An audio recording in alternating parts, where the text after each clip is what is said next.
सभाधिपति ने 50 लाख रुपए के कार्यों का किया शिलान्यास।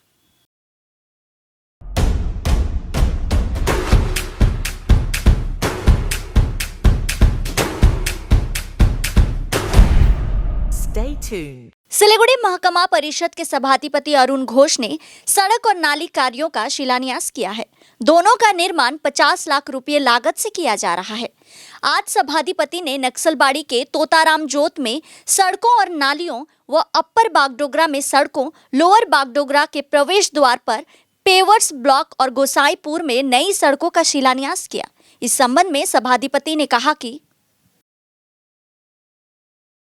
পশ্চিমবঙ্গের মাননীয় মুখ্যমন্ত্রী মমতা বন্দ্যোপাধ্যায়ের অনুপ্রেরণায় শিলিগুড়ি মহকুমা পরিষদের অর্থায়ন করলে আমরা নকশালবাড়ি ব্লকের কিছু রাস্তা এবং ড্রেন আজকে আমরা শুভ শিলান্যাস করলাম। শিলান্যাস মানে আজকের থেকে আমাদের কাজ চালু হবে আর কি। প্রথমে তো আমরা নকশালবাড়ি তোতারাম জোতে একটা রাস্তা যেটা প্রায় 9.5 লক্ষ টাকাতে ব্যয় আমরা করছি, একটা ছোট ড্রেন যেটা আমরা 6.5 লক্ষ টাকা বাজেটে করছি। আমরা আপার বাগডোরা গ্রাম পঞ্চায়েতে একটা রাস্তা যেখানে 9.5 লক্ষ টাকা করছি।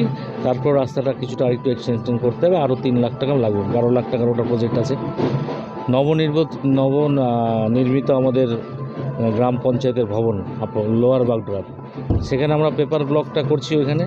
সেখানে আমাদের প্রায় 10 লক্ষ টাকার কাছাকাছি সেই প্রজেক্ট আছে এবং গোসাইপুর গ্রাম পঞ্চায়েতের অন্তর্গত এই রাস্তাটা প্রায় 10 লক্ষ টাকার কাছাকাছি। টোটাল মিলিয়ে আমাদের 50 লক্ষ টাকা শুধু আমরা নকশালবাড়ি ব্লকে করলাম। আরও বাকি বিভিন্ন ব্লকগুলোতে আগামী দিনে করব এবং আমাদের বাকি মেম্বাররা মিলে করবে। এখানে গ্রাম পঞ্চায়েতের প্রধান, উপপ্রধানরা আছেন, পঞ্চায়েত সমিতির কর্মাধ্যক্ষরা আছেন, পাশাপাশি আমাদের শিলিগুড়ি মহকুমা পরিষদের যার উদ্যোগে এই কর্মযজ্ঞগুলো হচ্ছে আমাদের ক্যাপ্টেন মনোরঞ্জন রায়, শিক্ষা কর্মদক্ষ, ওনার তহবিল থেকেই বলতে পারেন যে এই কাজগুলো আমরা করছি।